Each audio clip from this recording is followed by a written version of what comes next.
You make around 35,000 decisions every single day, and most of them happen without you even realizing it. But here's the scary part. Very few people are ever taught how to think. They're taught what to think, but not the process behind good thinking itself. Welcome back. In today's video, we're breaking down one of the most important chapters in college success, thinking.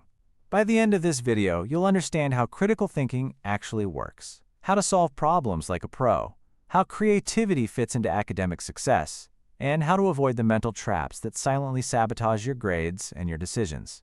Let's get into it. Section 1. What is critical thinking and why does it matter?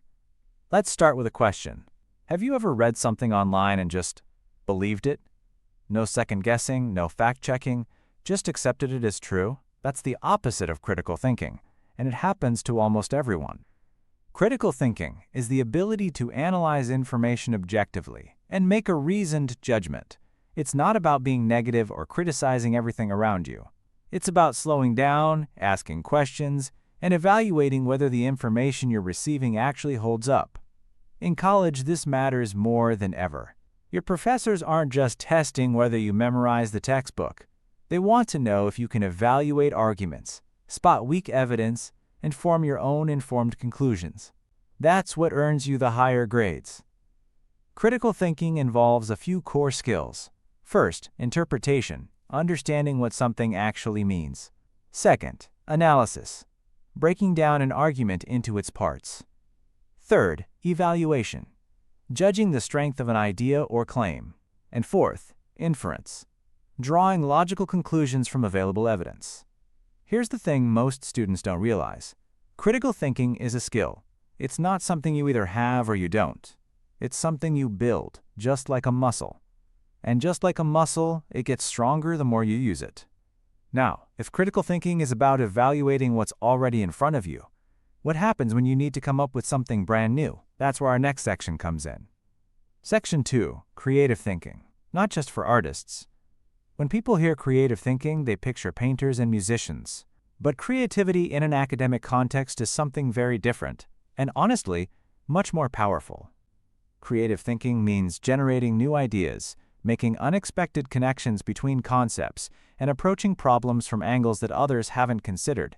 In college, this shows up when you're writing a thesis, designing a research project, or even figuring out how to study more effectively. One of the best techniques for unlocking creative thinking is called divergent thinking.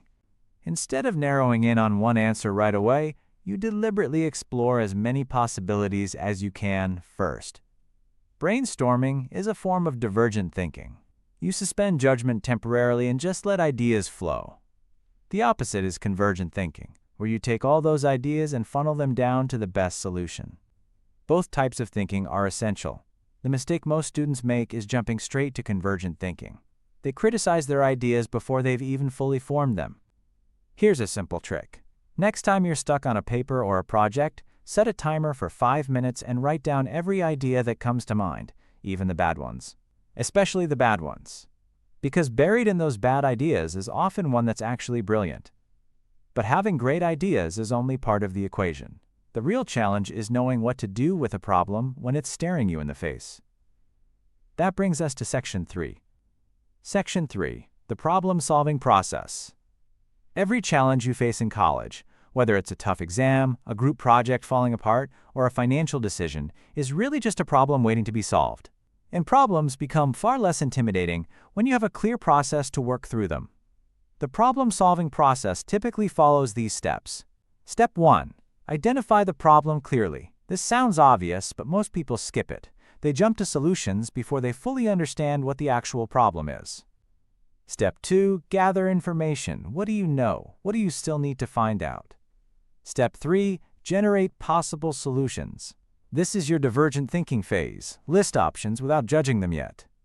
Step 4. Evaluate your options. Weigh the pros and cons of each.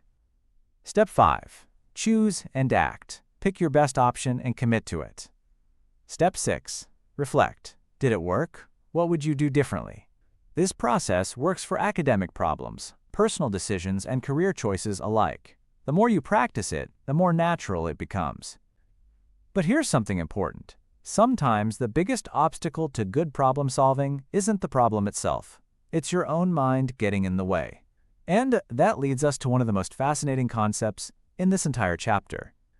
Section 4. Cognitive biases and logical fallacies. Your brain is incredibly powerful, but it takes shortcuts. And sometimes those shortcuts lead you in completely the wrong direction. Cognitive biases are systematic errors in thinking that affect the judgments and decisions we make. For example, confirmation bias is when you only pay attention to information that confirms what you already believe, and you ignore evidence that contradicts it. Sound familiar? Another common one is the availability heuristic, judging how likely something is based on how easily an example comes to mind. If you recently heard about a plane crash, you might suddenly think flying is extremely dangerous, even though statistically it's very safe.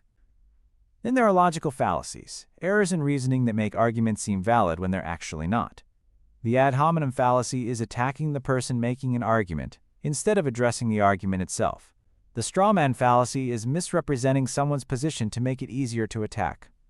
Why does this matter for college students? Because you will encounter these in your readings, in class discussions, in political conversations, and yes, sometimes in your own thinking. Recognizing them is the first step to overcoming them.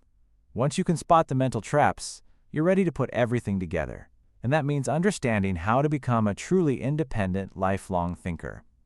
Section 5. Becoming an independent thinker. Here's the big picture.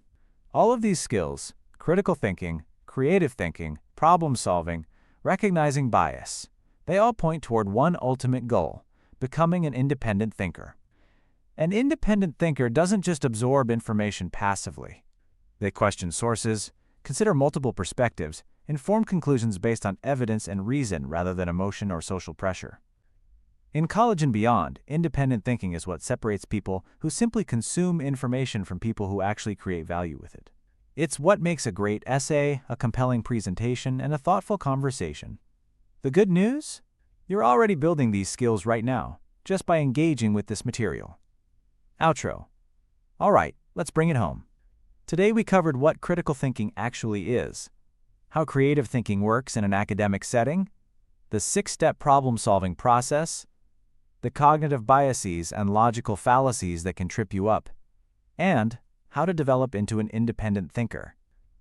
If you found this video helpful, hit that like button. It genuinely helps this channel reach more students who need it. Subscribe so you don't miss the next chapter breakdown. And drop a comment below with this. What's one cognitive bias you think you personally struggle with the most? I read every single comment and I'd love to hear from you. See you in the next one.